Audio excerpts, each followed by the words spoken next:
everybody, Dan Illman, Ashley Mailloux, taking a look at the DRF race of the day for Sunday, September the 29th. It's race number 10 at Remington Park. Let's throw up the field for the Grade 3 Oklahoma Derby. $400,000 is the purse. These 3-year-olds are going 1 1/8 miles. 9 entered, and as by the looks of the morning line, this is a very wide open race.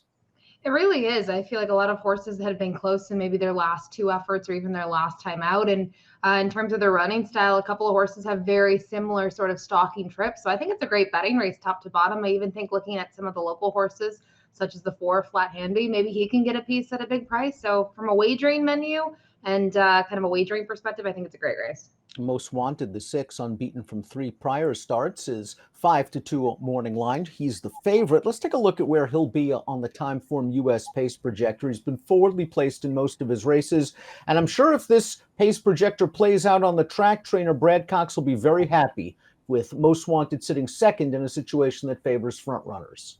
Yeah, I think so. I think he'll also like the Canada gate. Maybe we'll take things early because looking at Most Wanted, he's been forward in those last 2, but he has shortened up a little bit, kind of approaching the wire. They've both been at a mile distance at Ellis Park. He has to get an extra 1/8 of a mile. So maybe having a target in front of him where he can settle and he's not the lone pace out there, it might help him.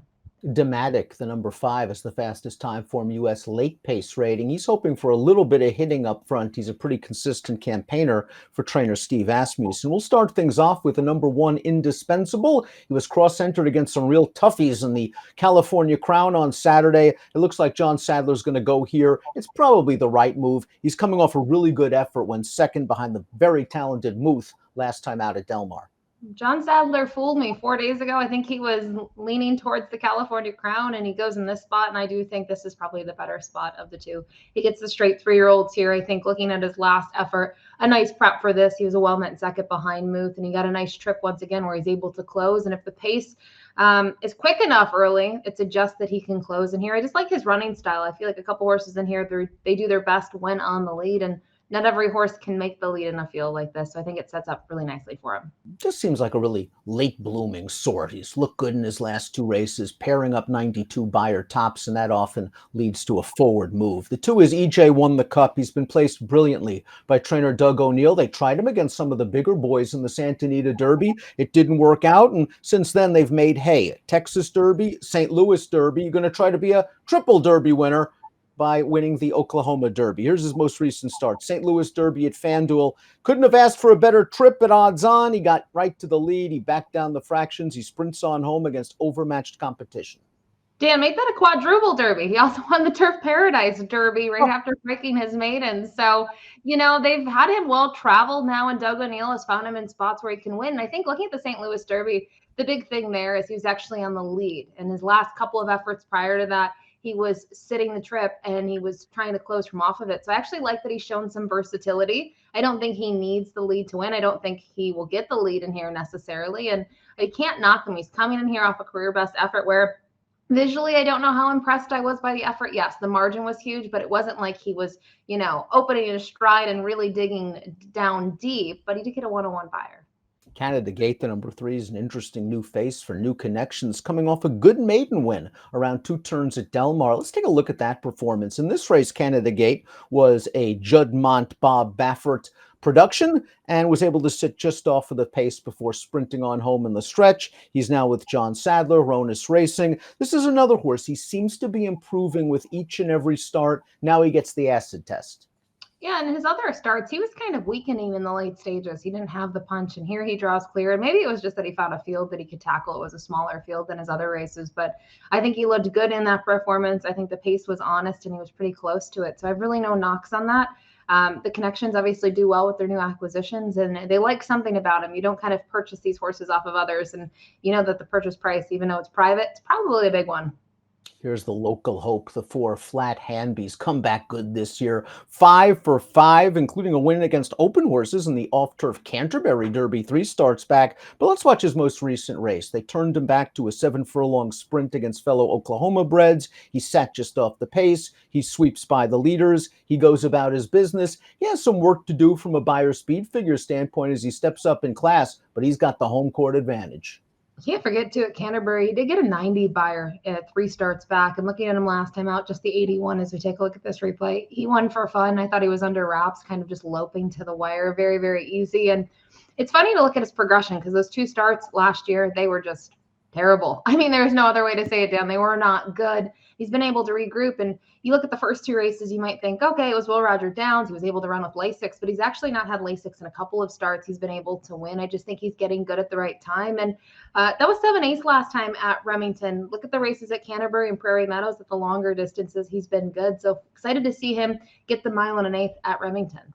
The number 5 Dimatic is a very honest horse. He may lack the upside of some of the more lightly raced runners in this race, but I thought he ran well a few starts back in the Texas Derby. Second to EJ won the Cup and made it close despite a very wide trip. Let's watch his most recent effort, the West Virginia Derby, behind Dragoon Guard, who's a very nice horse. He was on the outside in this race, Dimatic. He's rallying like he always does. This is a good effort for him to finish second. Dragoon Guard's sort of one of the better of the second-tier 3-year-olds. We just saw him finish, what, third in the Pennsylvania Derby? I just worry about race flow for Dimatic. Does he get a setup?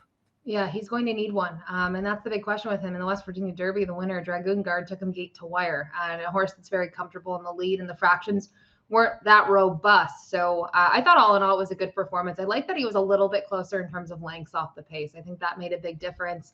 Going down the page, there have been times I've backed him and used him as the top pick, and he hasn't been able to deliver, but at least he's a consistent horse. I like the same race that you do, the Texas Derby. We can see if he can get back into shape here, but the 1.125 distance should be perfect for him. I think he needs more ground typically, right? 1.125 is probably the perfect distance where maybe you looked at those other races, the flow at 1.16 just wasn't perfect for him.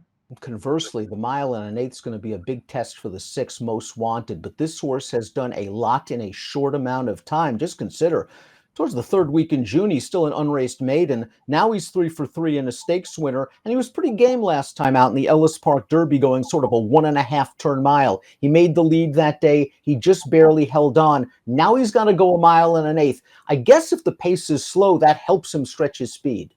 I think you bring up the fact that he went a mile. A 1-turn mile is different than a 2-turn mile. And I just have reservations looking at his last out. Yes, he took a huge step up in class.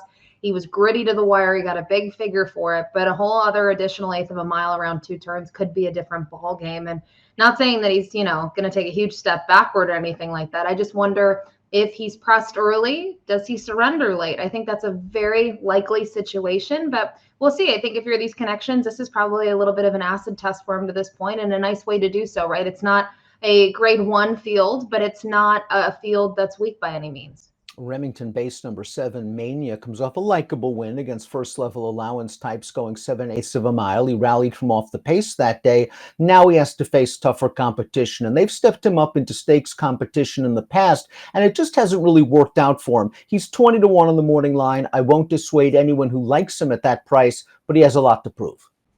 And again, another one that's going to have to get the trip right. Last time out when he was able to win back on the 11th of September at Remington, he was able to close from off of it, and the pace wasn't that great, but it also wasn't a tough group. And I guess I have reservations looking at his other tries against stakes competition. They just haven't been that great. Mind you, it was different. He seems like he's a better horse as of this summer than he was, say, in the winter and springtime, but he would need to do a lot more.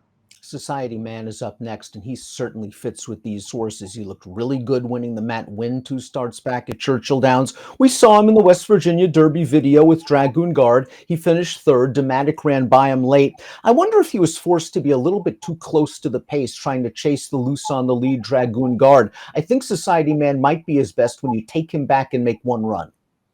Probably is that type of horse. I would agree with that sort of assessment, Dan. I guess the question is, how far can you afford to be off the pace early in here? Again, we talked about Dimatic maybe not getting the pace flow. Could be the same thing with Society Man, depending how far back he is. I like that they tried something different last time out, and sure, he didn't win.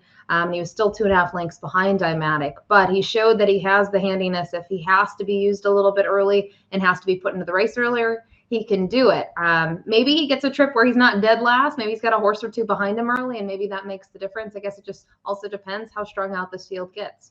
Before we take a look at our top selections, please click the subscribe button on the Daily Racing Form YouTube channel for the latest DRF videos. Top pick time for the Oklahoma Derby. It's a fun little field of 3-year-olds going 1 1/8 and we'll see if Indispensable is ready to take that next step forward into the graded stakes ranks. I like this move for Sadler. I like that he's running him in this spot. He fits it like a glove. I think this is the perfect spot to test him, right? I think they made the right decision going for this race rather than the California Crown. Liked his performance in the Shared Belief. I thought it was a well-meant second behind Muth. And I just think in terms of the trips that we talked in here, we have some pace setters, we have some hard closers. He's probably in the middle of those two and should get the right trip, and he'll save some ground towards the inside. Curious to see if EJ Won the Cup can win his 4th Derby of 2024. It's pretty remarkable. They've just found some really nice spots for him. He can lead, he can rate, he's coming off a big buyer. He's just an honest horse. 4-1 on the morning line. I would take that on EJ Won the Cup. I'm not sure I'm going to get it. 1256 for Ashley, 2613 for me, and the Grade 3 Oklahoma Derby. It's Sunday's race of the day. It's at Remington Park. Good luck. Hey, let me give you a hot tip. If you liked the content that you've seen before, click on the like and subscribe button right here. And of course, for more DRF videos like Race of the Days, stakes previews, click on the videos right here.